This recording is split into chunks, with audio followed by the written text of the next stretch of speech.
welcome back everyone. You're listener to our podcast Amer, Anak Muda Error. So, where we'll talk about life, education, and everything in between. Today we are diving into a topic that's really important, especially for teachers: early retirement. It sounds exciting, right? Having the freedom to rest, travel, or spend time with family earlier than most people. And exactly, teaching is such a meaningful profession, but let's be honest, it's also incredibly demanding. There are long hours, lesson planning, grading, and managing students needs every single day. And because of that, many teachers dream of retiring early. But here's the catch. Early retirement doesn't just happen. It takes serious preparation, especially financial planning. And that's what we'll discuss today, what teachers should think about before deciding to retire early, and what options they have, and how to achieve financial independence. Joining us are our speakers, Nur Jihan and Putri Shani. Hi, both of you. Hi everyone, great to be here. Okay, nice to meet you. I'm excited to share some insight about this important topic. Okay, let's start by understanding what early retirement really means. According to William Adams, a specialist financial advisor from Wesleyan Financial Service, so early retirement means leaving your main job before the normal pension age. But here's something interesting. Early retirement doesn't always mean you stop working completely. So, some teachers decide to change careers or take on lighter work after leaving full-time teaching. Oh, so it's not just about quitting, it's about shifting into a new pace of life. Exactly. So, it's about flexibility and freedom, being able to choose whether to keep working or not. And now, what counts as early? Generally, it's any retirement before the normal pension age, so which for most teachers is around 67. But many teachers want to retire in their 50s. And that's understandable. After you're in the classroom, it makes sense to slow down a bit later. Yes, but to make that possible, you need to plan carefully. Right now, teachers can start drawing their pension from the age of 55. However, from April 2028, the minimum age will increase to 57 unless they have protection to keep it at 55. Okay, so it's important for teachers to stay informed about pension rules, right? Definitely, and remember, if you take your pension early, your benefits will likely be reduced. That's why early planning and professional advice are crucial. Okay, now let's talk about something that's becoming quite popular.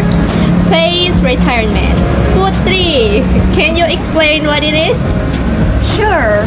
Phased retirement allows teachers to gradually move toward full retirement. Instead of stopping work suddenly, you can reduce your teaching hour at least by 20% while starting to request up to 75% of your pension benefits. Wow, that's a great option.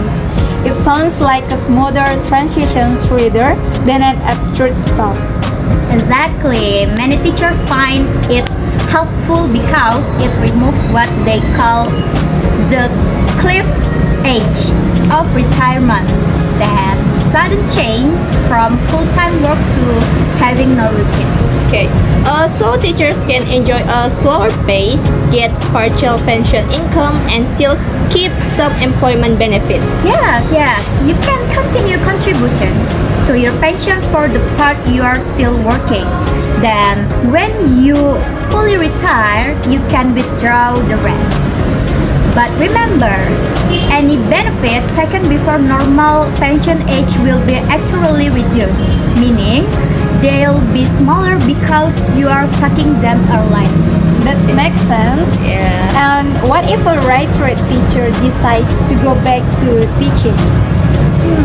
I think that's possible, but there's something called the abatement rule. If you combine income, your salary plus pension is high than your previous salary before retirement.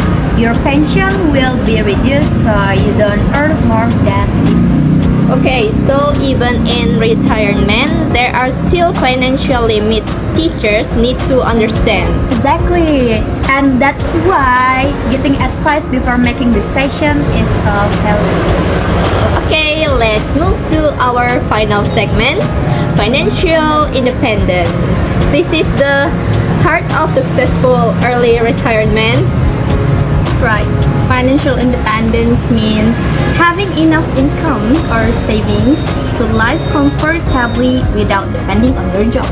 So it's about reaching a point where working becomes a choice, not a necessity. That sounds amazing. But how do teachers get there? It starts with good financial habits. So it includes managing spending, paying off debts, and setting clear retirement goals. And for example, paying off your mortgage can make a huge difference. So science is usually the biggest monthly expense. And once that's done, you need to estimate how much you'll need each year to maintain your lifestyle, including family costs, health, hobbies, and healthcare. And I remember reading about a tool, something called cash flow modeler. Yes, the cash flows modular tool helps visually your future finance. You can enter even like when you'll finish paying your house, when your children start university, or when your patients start. The tools will show your financial journey in number and card. Oh, that sounds very practical. It's like saying your future in a dashboard. Exactly. It helps you answer key questions like when can I realistically retire? How much do I need to save? How can I make sure I have enough? So the ultimate goal is freedom, to know that when the time feels right, you can retire without worry. Yes, to have choices, not limitations. That's what financial independence is all about. Okay, so to wrap up, early retirement is not just a dream, it's something that teachers can achieve with proper planning, awareness, and commitment. That's right. And the earlier you start planning, the more options you'll have later. And make smart financial choices, understand your passion and you need it, talk to a professional advisor who can guide you through the process. Okay, thank you so much to our amazing speakers, Nurjihan and Putri, for joining us today and sharing their valuable insights. Yes, and of course, thank you to all our listeners, and we hope today's discussions helps you start thinking seriously and about your own future plans. Okay, see you in the next episode.